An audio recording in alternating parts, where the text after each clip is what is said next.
Graça e paz, irmãos. Sejam bem-vindos a mais um vídeo do canal Solo Escritura e desde agora já peço que você ative o sininho e dê o like para que nós possamos continuar anunciando a palavra do Senhor para outras pessoas. E alguns vídeos atrás, neste canal, eu expliquei o que é exegese, que é a interpretação crítica de um texto bíblico. É quando alguém pega um versículo e interpreta, procurando extrair de dentro para fora, procurando tirar, puxar de dentro para fora aquilo que o autor bíblico está querendo dizer, apresentando desta maneira contexto histórico, geográfico, econômico, a semântica, etc. E continuando o assunto, hoje nós vamos falar o significado de hermenêutica. Então, se a exegese é a interpretação crítica de um texto, a hermenêutica são as regras que levam à interpretação deste texto.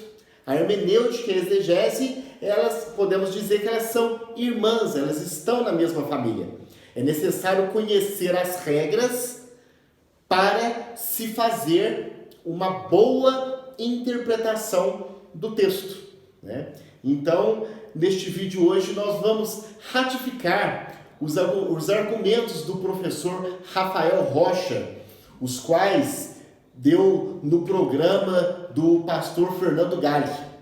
Embaixo eu vou estar colocando a descrição da entrevista do professor Rafael Rocha.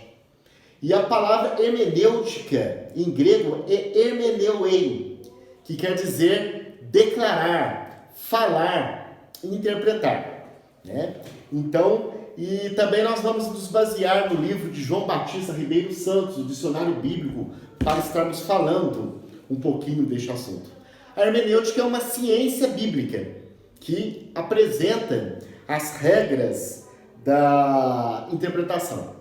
E para fazermos uma boa hermenêutica, é necessário com que nós façamos perguntas ao texto sagrado e é necessário com que nós observemos o contexto anterior e posterior do texto, como disse o professor que eu citei agora há pouco, os versículos anteriores e posteriores do mesmo.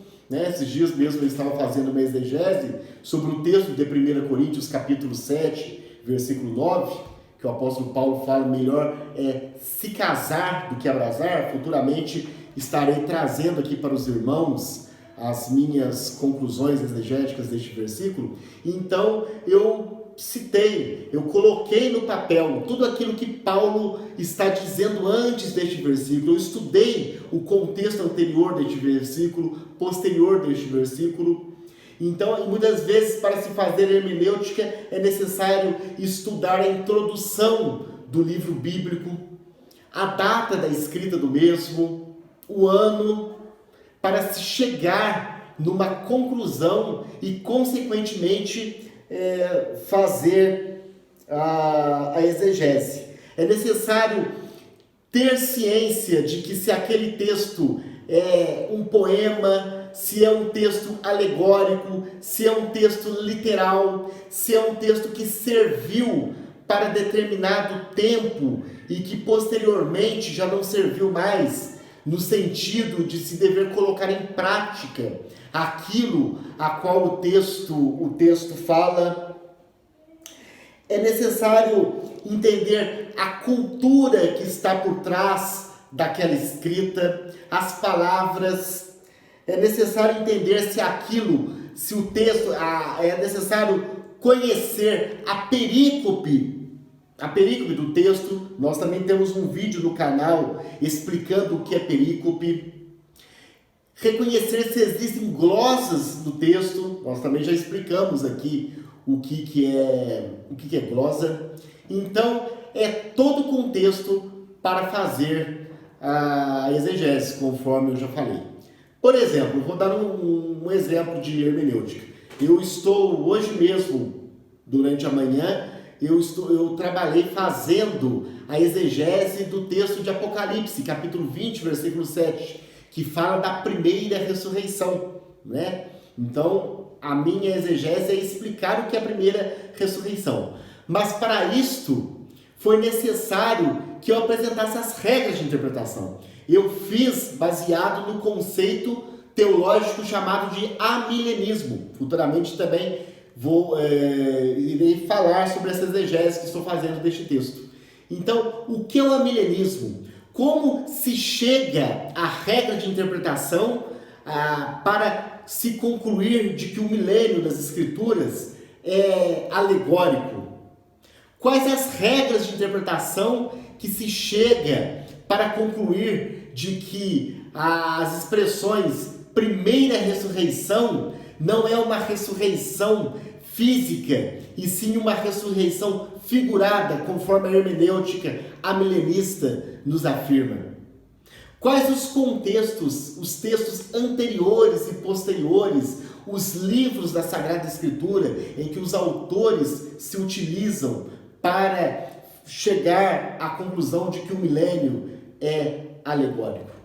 Outro assunto também a qual a hermenêutica nos ajuda a resolver, a questão, uma doutrina particular de poucas igrejas, da qual a igreja presbiteriana comunga, que é o batismo infantil. Quais que são os textos os quais são ligados, que se fazem um link para se chegar à conclusão de que as crianças devem ser batizadas? Quais os textos que se devem ligar para chegar a essa conclusão? Como aplicar o texto, como, uma vez o texto aplicado, nós devemos fazer a contemporização do mesmo, trazê-lo para os nossos dias. Então, tudo isto a hermenêutica nos ensina. Que Deus abençoe a todos. Sola Escritura.